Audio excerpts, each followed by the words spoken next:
নমস্কাৰ আজি মই আপোনাৰ ওচৰত এনেকুৱা এটা যুগৰ বিষয়ে ক'ব ওলাইছো যেটোৰ জৰিয়তে আপুনি যি হ'ব বিচাৰে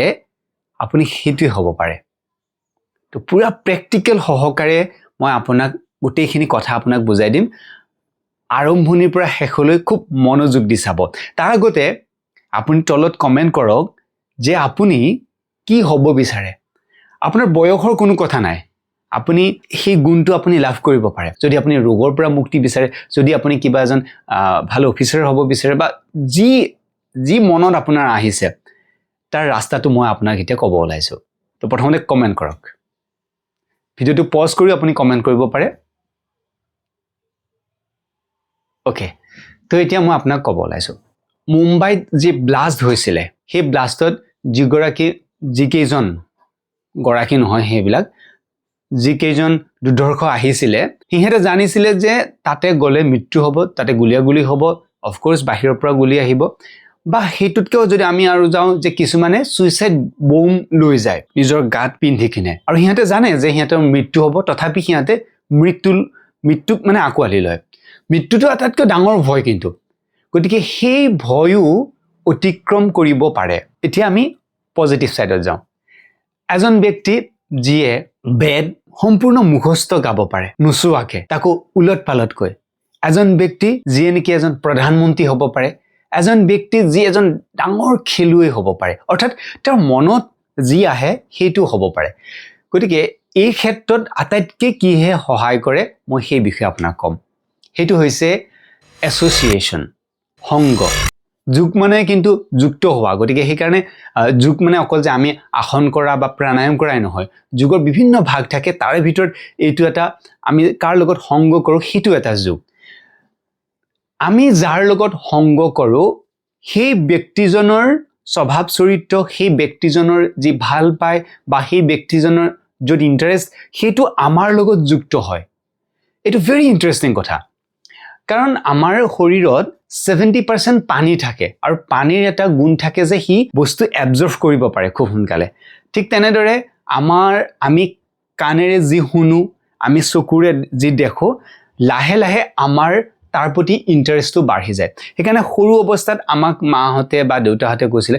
মোৰ এতিয়া মনত আছে মই যেতিয়া সৰু আছিলো তেতিয়া মা দেউতা বা মই মামাহঁতৰ ঘৰত প্ৰায় আছিলো তেতিয়া মামাহঁতে কৈছিলে মা দেউতাই কৈছিলে যে যাৰতৰ লোক নহবি সদায় লোক চাই চিন্তি হবে তেতিয়া মই সৰুতে ভাবিছিলো যে আৰে ইটো কি কথা মাহঁতে কৈছিলে যে বেছি পঢ়া শুনা নকৰে সিহঁতৰ লগত বৰ বিশেষ এৰি নকৰিবি মানে যিবিলাক মানুহ কাজিয়া পেছাল কৰি ফুৰে বিশেষকে সিহঁতৰ লগত বেছি লোক হ'ব মানা কৰিছিল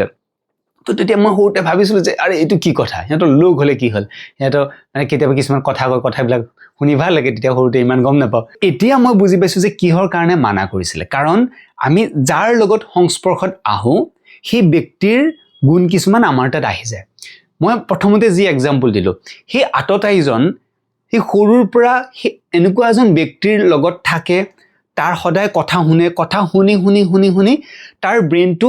তেনেদৰে কাম কৰে অৰ্থাৎ হি বিৰাট ডাঙৰ কাম এটা কৰিব যায় বেয়া কাম কিন্তু তাৰ হেতু অনুশোচনাই নহয় যে হি ইমান ডাঙৰ বেয়া কাম এটা কৰিব গৈ আছে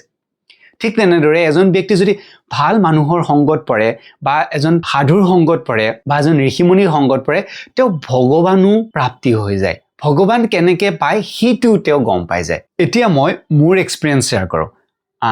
আপোনালোকৰ আশীৰ্বাদত মা দেউতাৰ আশীৰ্বাদত ভগৱানৰ আশীৰ্বাদত মই বিভিন্নজন ব্যক্তিক এতিয়া যোগ শিকাবৰ বাবে মই সক্ষম হৈছো অনাৰেবল গভৰ্ণৰকে আদি কৰি বিভিন্ন মন্ত্ৰী মিনিষ্টাৰ এমএলএ আইএছ অফিচাৰ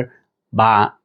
হয়তো আপোনালোকো কোনোবা এজন আছে অনলাইন যোগে হওক বা অফলাইন যোগে হওক তো বিভিন্নজনক মই যোগাভ্যাস শিকাব পাৰিছো তো ইয়াৰ কিন্তু অন্তৰালত আছে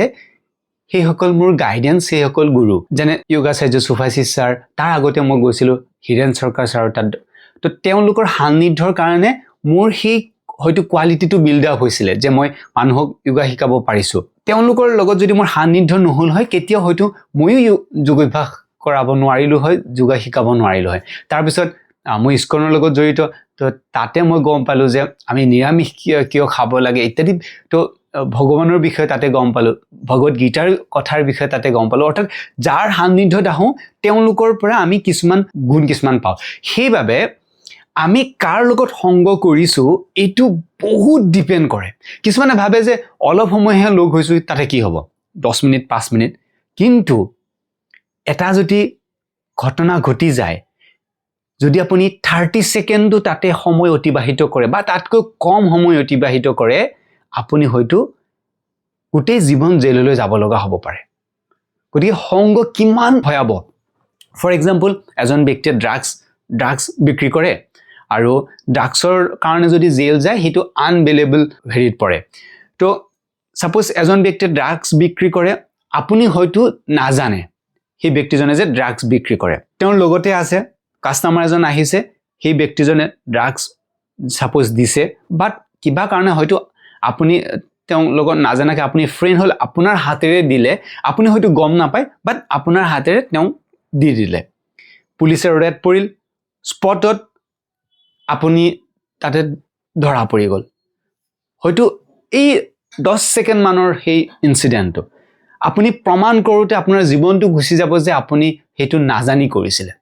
গতিকে চাওক অলপ সময় সংগয়ও আপোনাক হয়তো যাৱজ্জীৱন কাৰাদণ্ড আপোনাক বিহাব পাৰে যিসকলে ৰেপিষ্ট হয় এই ৰেপিষ্টৰ লগত যদি আপুনি বেয়া কাম নকৰিলো যদি তিহঁতৰ সংগত যদি অলপ সময় থাকে এই থকা ব্যক্তিজনো তাৰ ক্ৰাইমৰ অংশীদাৰী হ'ব পাৰে সেইভাবে আমি সংগ চুজ কৰোতে বহুত সাৱধান হ'ব লাগে এতিয়া আহিছো ডিজিটেল লাইফ এতিয়া বিভিন্ন ধৰণৰ ভিডিও আপোনালোকে চাই এই ভিডিও বিলাকো আপুনি চুজ কৰোতে বহুত সাৱধান হ'ব লাগে কাৰণ বিভিন্ন ধৰণৰ এটা ভিডিও আহে এই ভিডিওৰ যি কয় বা যি আপোনালোকক দেখায় সেইবিলাকে আমাৰ মনত বহুত প্ৰভাৱ পেলায় এটো ডিজিটেল হ'ব পাৰে বা কিতাপৰ হ'ব পাৰে বা আপোনাৰ ফিজিক্যাল হ'ব পাৰে হেতু ইট ডাজন্ট ম্যাটাৰ আপুনি সময় অতিবাহিত কৰিছে মিন্স আপোনাৰ পঞ্চেন্দ্ৰিয়ৰ আপোনাৰ সোমাইছে চকু হক আপোনাৰ কাণ হক নাকেৰে নুহুমাব পাৰে চকু আৰু আপোনাৰ কাণেৰে সোমাইছে গতিকে এটা ইন্দ্ৰিয়ৰে ভিতৰত প্ৰৱেশ কৰিলে সাফিচিয়েন্ট গতিকে সেই কাৰণে সংগ হৈছে আটাইতকৈ এটা যুগ এটা হেতু ডাঙৰ যুগ সংগটো তো সংগ আপোনাৰ সদায় ভাল হ'ব লাগে বা আপুনি চুজ কৰি ল'ব আৰম্ভণিতে কৈছিল যে আপুনি যি পথত যাব বিচাৰে তেনেকুৱা ধৰণৰ ব্যক্তিৰ আপুনি সংগ যদি লাভ কৰে তেতিয়া অতি সোনকালে আপুনি সেই স্থানত উপনীত হ'ব পাৰে আপুনি যদি এজন অভিনেতা হ'ব বিচাৰে সেই অভিনেতাৰ সংগত যদি আপুনি থাকে লাহে লাহে থাকে তেতিয়া লাহে লাহে আপোনাৰ ইচ্ছা লাগিব আৰু সেই সংগটো যদি থাকে আপুনি পুৰা ৰাস্তা আপোনাৰ ক্লিয়াৰ হৈ যাব আপোনাৰ বহুত আপুনি আগুৱাই যাব পাৰিব এজন সিঙ্গাৰ হ'ব পাৰে খেলুৱৈ হ'ব পাৰে মিনিষ্টাৰ হ'ব পাৰে বা যি প্ৰফেশনে নহওক সেই ব্যক্তিজনৰ যদি আমি সান্নিধ্যত থাকো হেতু হওক ডিজিটেলি হওক বা ফিজিক্যালি হওক আমি সেই গোলত উপনীত হ'ব পাৰো তো সংগ